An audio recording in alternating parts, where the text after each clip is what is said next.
Your relationship needs that. Even in the early stage after you have that first child. And write a note, put it in their lunch, or put it on the bathroom on the mirror. You know, hey, I love you, have a nice day. Just little things that cost nothing. It'll make you that smile. Make such a difference to that person. Okay. So it's about thinking and investing in that. Yes. Invest in the other person. Yes. And don't all.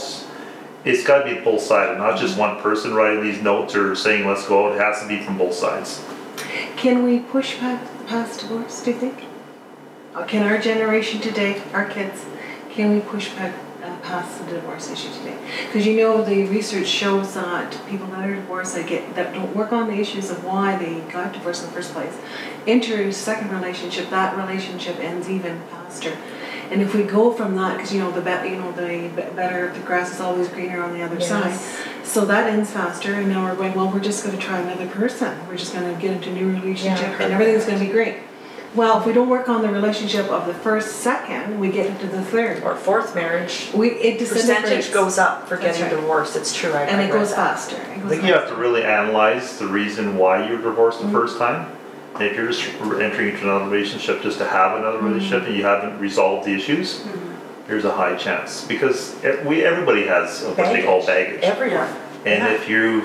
Can you talk a little bit more about that baggage? What does that look like? You don't have to talk about your personal, but people think they compartmentalize. They say, this marriage, previous relationship, home environment, and they separate it all, and none of them intertwine. But that's not true. Because if you're not a communicator and you didn't communicate with your first wife, what makes you guys start communicating with your second? You won't.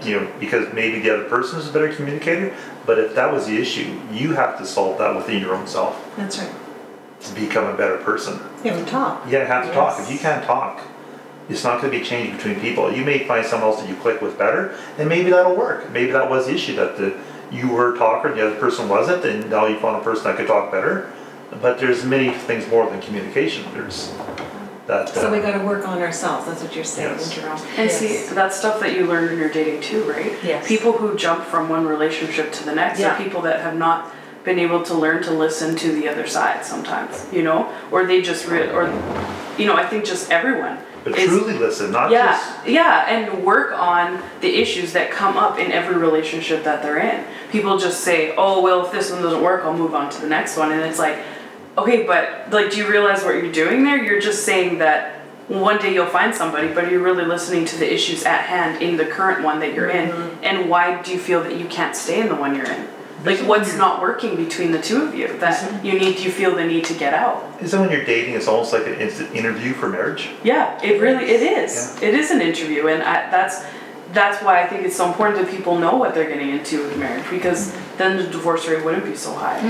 Do your homework. Exactly. Like for me, because, and I mentioned this earlier, but not in this group, I had been in a relationship prior to meeting Jerome, and I got hurt, and it was awful, and I was very young, I was 19, and I vowed to myself that I would never fall in love with my heart right away. I would use my head first. So I came up with 5 criteria, I guess if you want to call it, for me, that when I was dating, I wanted to make sure that those 5 things, almost like a little checklist, because if all 5 were opposite of what I felt was important to me, then I wasn't going to pursue that relationship. And I knew I didn't need 5 years to figure out if someone was right for me. I knew within 6 months, absolutely, on the outside. So one of the first things for me, and these aren't in any order, but family was important. If his family, his mom and his dad and his siblings didn't like me, then I knew, ooh, that could be a problem down the road. I'm not going to want to go visit his family. I'm not going to want to go there. That's going to cause stress in our relationship. Secondly, money. If I was spending it as fast as it was coming in and he was so tight that we could only go out for supper once a year, that's going to be a problem for us down the road. So, how we think about money, how we think about finances also was important. Religion. If I go to church every Sunday and he's an atheist and doesn't believe there's a God, that's going to be a problem for us, especially if we have children down the road, because then what do you do? That's right. So that for me was important. Sex, another one. If he wants it 3 times a day and I'm good with once a year, I mean, these are extremes, I know, but that, again, is going to cause problems down the road. And then lastly, communication. If he didn't speak, didn't say how he felt, kept everything inside, and I'm a little chatterbox and I'm always talking, again, we're not compatible there. So if 3 of those 5 things are negative, they're not working, I'm not going to invest in this relationship. I'm going to move on and look for someone else. So that's how I thought of it.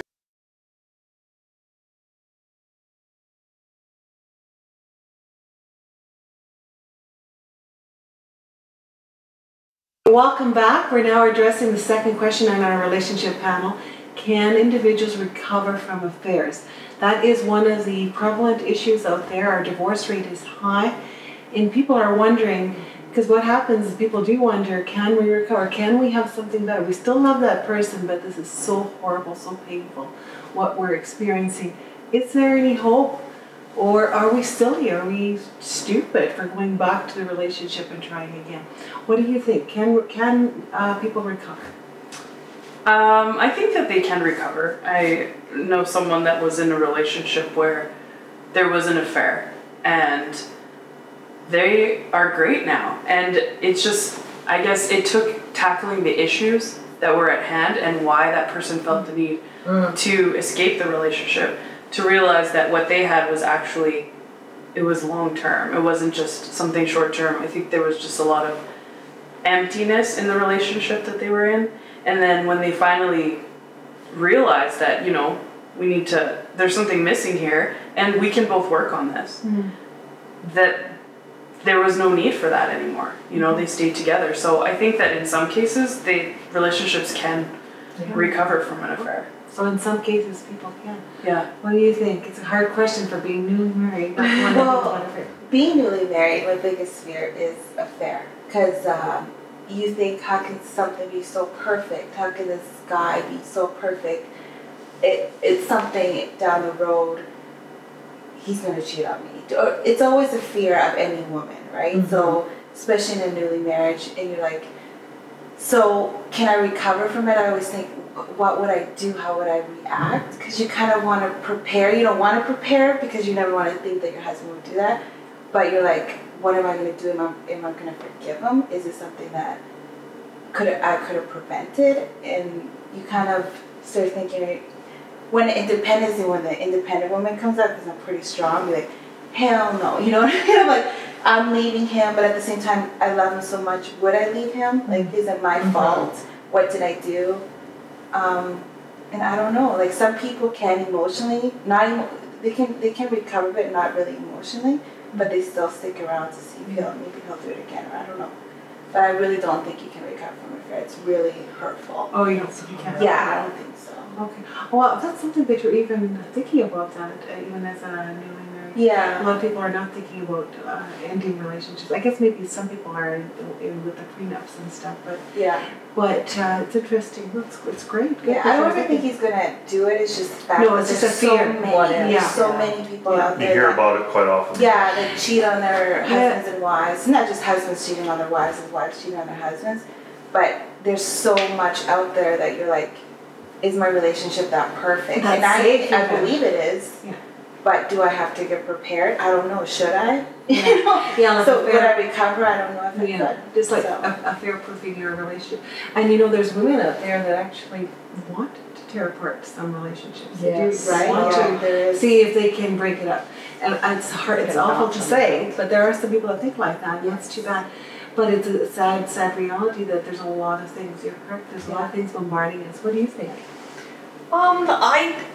Affairs are horrible, you're right. They hurt people, they rip apart marriages. Can you recover from that?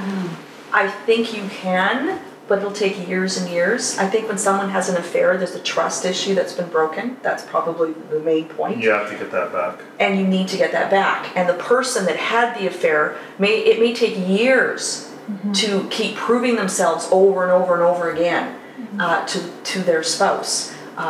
To show, no, I will never do this again. So it's, I think it can, but it would be very difficult and a very, very long road. You would have to find out the root as to why that affair even happened, what caused it, what was lacking in a relationship that got the one-person relationship to seek out an affair. What were they missing?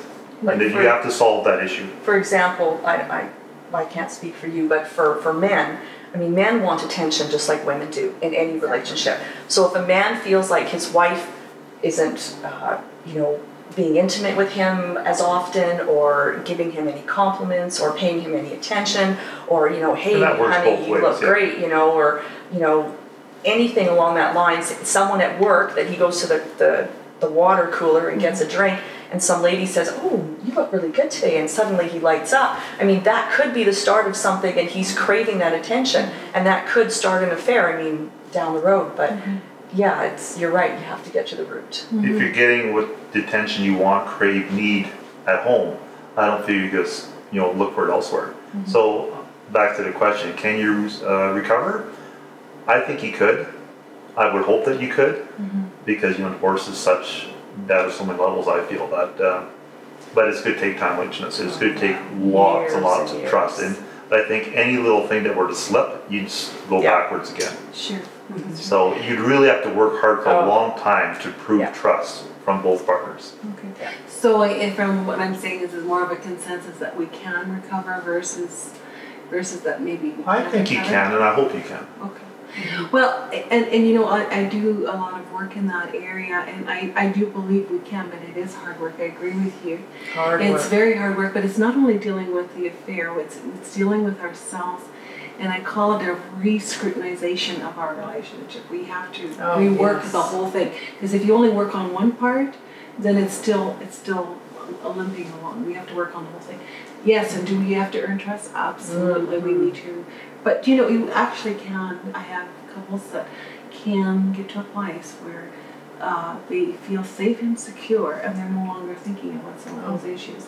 So it can be done. However, is it hard work? Absolutely. For sure, Absolutely. I can see that. And who wants to do that?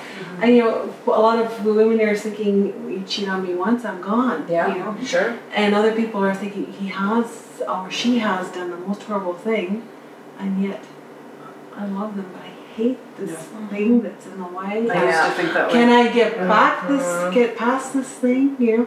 And that's the thing. And even coming to that realization that you still love this person and you don't want to throw it away. That's the other one that I get.